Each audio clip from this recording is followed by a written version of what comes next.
and welcome to Tech Talk. My name is Elliott Baretz with Insight's Microsoft Business Unit, and I am joined with Jesse Anderson. Anderson. How are you, Jesse? Good, thank you. How are you? Good, good. So this is our third episode, our end cap, if you will, in a conversation around Microsoft's 365 service platform and what it's doing for today's small business, and how, we really think that this is a great, match made in heaven. And so, I know in our first episode, we talked a bit about, hey, what is Microsoft 365? What are the offerings? What are the products? How does today's small business best take advantage of that? And then in our second discussion, it became much more of a financial dialogue, a lot about, hey, how does this subscription-based service help today's small business manage its budget, giving them the financial flexibility they need in any economy. And you and I were talking, we thought, well, in this third part of the conversation, really what we're hoping to do is narrow in on how does making this commitment to the Microsoft 365 platform give today's small business owner the flexibility, the latitude that is so important for a small business to really succeed.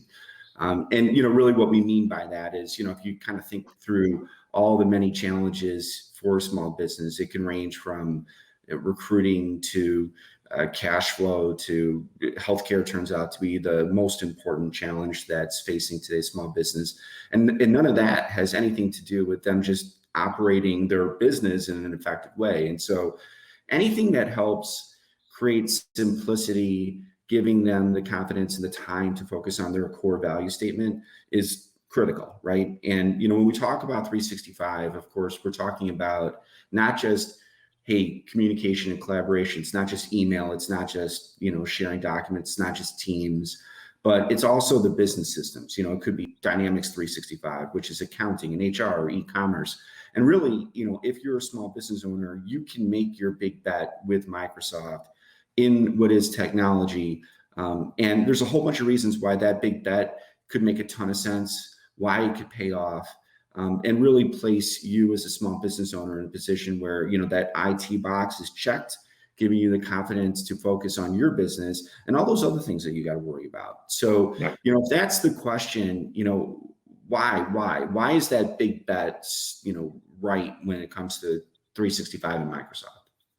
Well, I think first and foremost that the idea that these products are all built to kind of work seamlessly with one another is reason number one, right? That if you're making that big bet, then you know that as these products are improved upon, advanced, et cetera, that all of the features are going to work well across, from Dynamics to 365, file sharing across everything.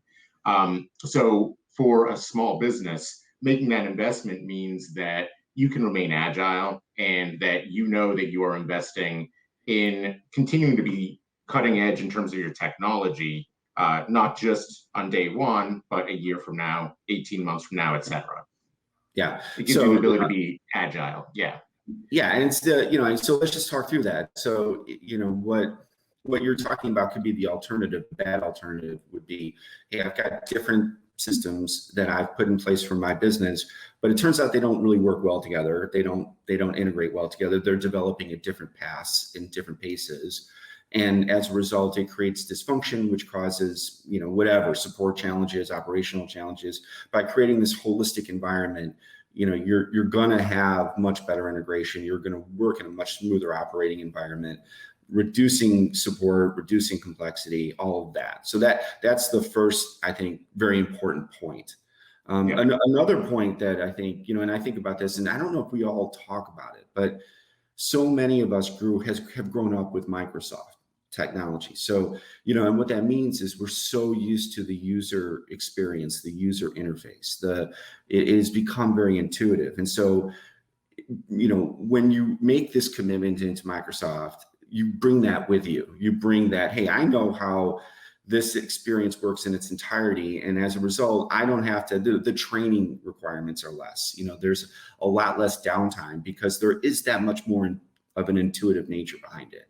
And I think that's real. I mean, that's been I think you're 100% right. I think that it truly is about as plug and play as you can get for this scope of a platform of products, right? When a user goes in, that not only is it something that's familiar, but that experience, user experience, transfers great across multiple types of devices or form factors, right? So if I'm a user and I'm on my laptop or on my phone, or I have to access something, online, through the web portal, all of those things, that experience stays consistent.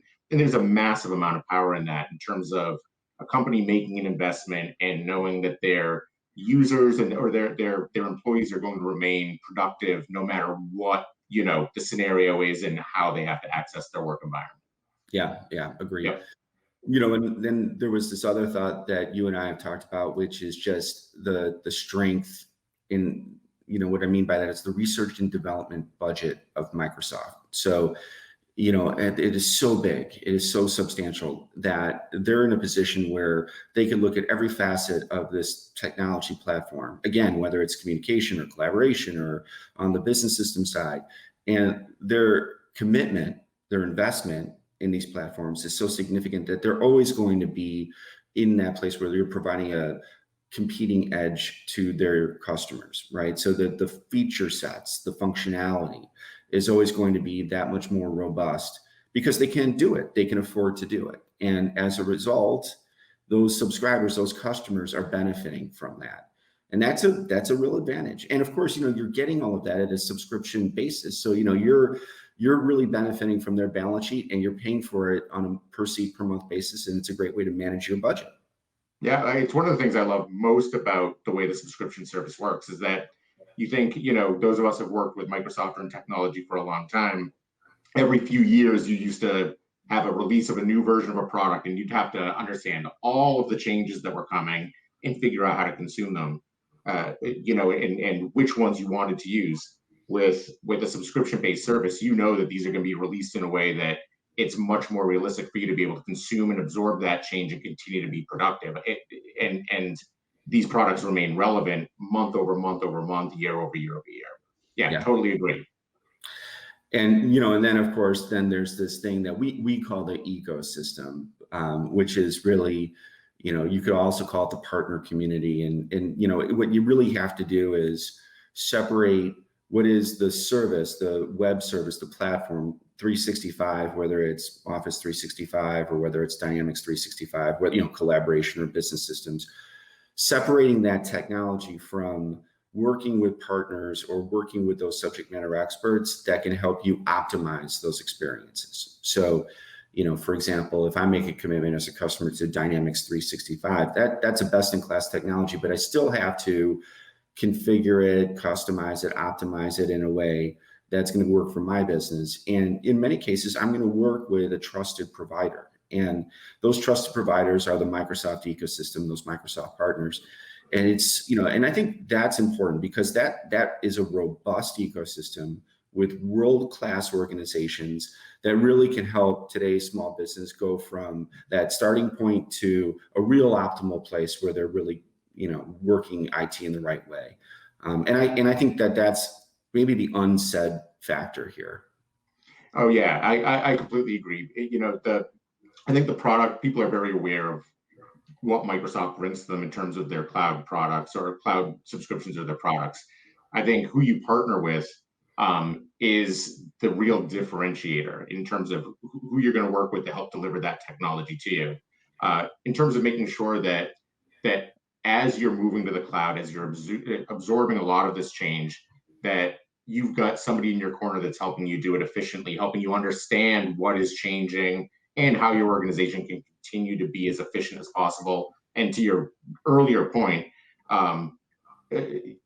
get rid of all the noise so that I can really focus on what's important to my business. I want a partner that's going to be able to help me understand what's critical for me to understand, what do I need to know, and what can I use to optimize my own business as these features are released, as these products are being consumed, et cetera.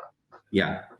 And, and then again, the other part to this is, from a partner perspective, and this is just you and I having, I don't want to say been around the block, but you and I having the experience, it's a partner that really can provide a fairly broad amount of expertise. So it's not just about, hey, I can help you with 365, but I'm also a partner that can help you understand security. I'm a partner that can help you understand, other facets of the technology challenge, as well as provide you with the right services and assets along the way. And those partnerships are few and far between. And of course, you and I think have the luxury of representing one of those world-class partners at Insight. So we're really well positioned to help our small business customers on a day-by-day basis. I completely agree. You couldn't agree more with everything you just said. Yes, excellent. So, I really appreciated these last 3 discussions we've had, Jesse. It's been a lot of fun. I know that, you and I wake up every day thinking about how Microsoft technology can help today's small business owner and small business. And I know you and I will look forward to all the many conversations that are ahead of us as we do that. Yeah, I look forward to it. Thank you, everybody. All right, thank you.